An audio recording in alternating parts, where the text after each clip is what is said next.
Hey, what's up guys? This is Joe from Analog Archive back with another vinyl video.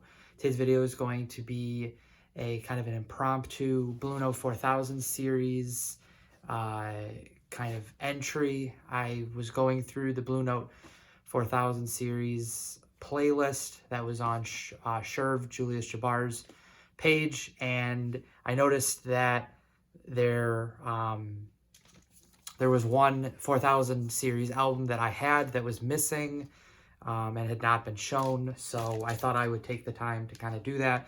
Now it's Goin Up, Freddie Hubbard, Blue Note 4056, so 4056. This has Freddie Hubbard on trumpet, Hank Mobley on tenor sax, McCoy Tyner on piano, Paul Chambers on bass, Philly Joe Jones on the drums. I think this is the only appearance of both Freddie Hubbard and Hank Mobley on an album. I may be wrong. I know that Paul Chambers and Freddie Hubbard have worked before. They were both on Paul Chambers' 1959 album Go on VJ. But yeah, just a real solid album overall. There's 6 tracks that are on the album. The first song, Asiatic Rays, was a Kenny Dorham original. So even though Kenny Dorham wasn't on the album, he actually contributed 2 of the 6 songs. The opening song, Asiatic Rays, and the closing song on the A-side, Karaoke. So both of those songs are Kenny Dorham originals. And just really overall, it's a real fast-moving album. Of the 6 songs, only 1 song is a ballad. The rest of them are faster-moving, which I think really was what Freddie Hubbard enjoyed. That was the kind of songs that he liked to play because it really lended well to the style of playing that he had. He had a very rapid, very energetic tone, like a Clifford Brown kind of tone, and the slower songs really don't lend as well to his style of playing. But just a really amazing showcase of trumpet playing by Freddie Hubbard. Hank Mobley again on tenor sax. The 2 of them go back and forth the whole album, and you can really tell because there's a lot of I think there's 7 or 8 Freddie Hubbard Blue Note albums. There's 1, maybe 2 that had somebody that had who was it? Wayne Shorter on it. Those are a little bit, I think, a little bit. It's definitely after this one. But now that I say it, actually, there's another Hank Mobley album, another album that has Freddie Hubbard led and has Hank Mobley on it. It's a little bit later on. It's Blue Spirits, which I actually showed off in, I believe it was my last Vinyl Finds video. But Hank Mobley appears on, I believe there's 5 songs in that album. He appears on 3 of the 5 songs. So yeah, I misspoke. Yeah, he is on another album, but this is early on. This was recorded November 1960 and then released the following, I believe it might have been May 1961. It was released in 1961. But yeah, just a real fast tempo, hard bop style album. Like I said earlier, the only ballad on this is the second song on the A side, on the B side. I wished I knew, which was just kind of like a standard. None of them wrote that. The opening song on the B side, a Sec, is a Hank Mobley original, along with the second song on the A side, The Changing Scene. So aside from I Wished I Knew the ballad, the rest of the songs were penned by players on the album. And then Blues for Brenda, the closing song on the B side, is the only track that Freddie Hubbard wrote. So but just, yeah, like I said, it's a real fast moving album. Just kind of, all the songs are, for the most part, I think there's 2 tracks that are over 7 minutes.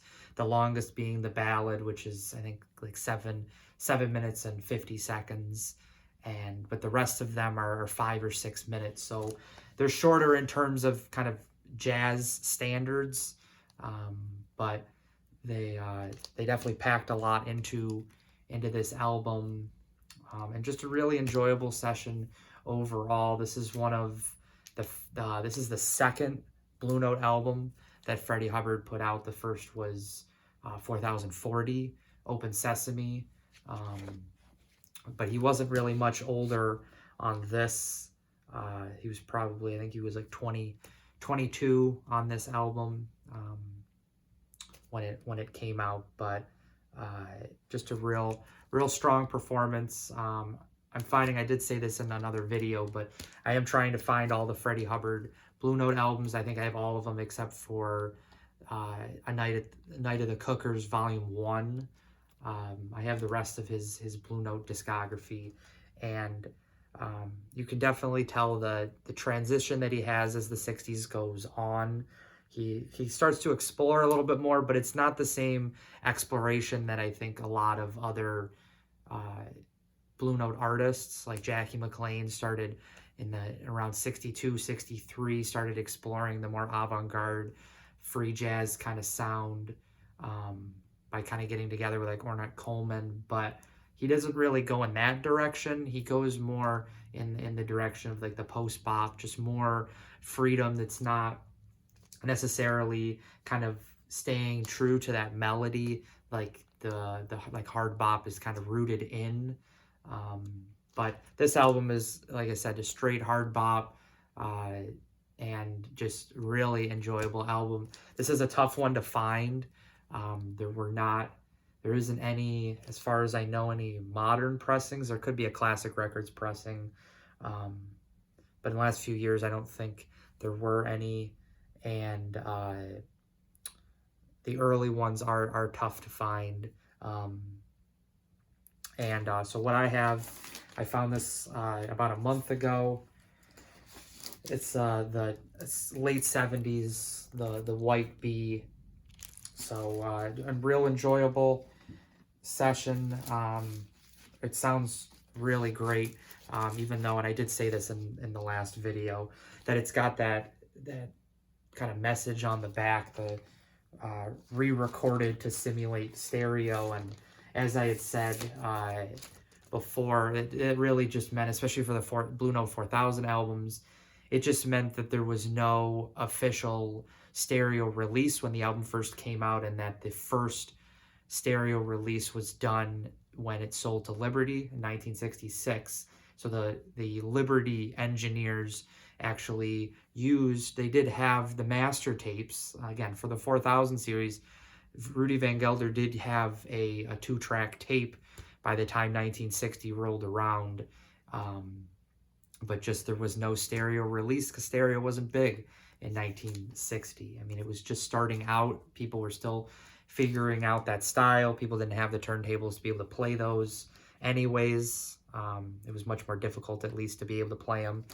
And so that's what that re-recorded really means, is it's not, again, the 4000 ones, for the most part, there might be 1 or 2 where there isn't a stereo.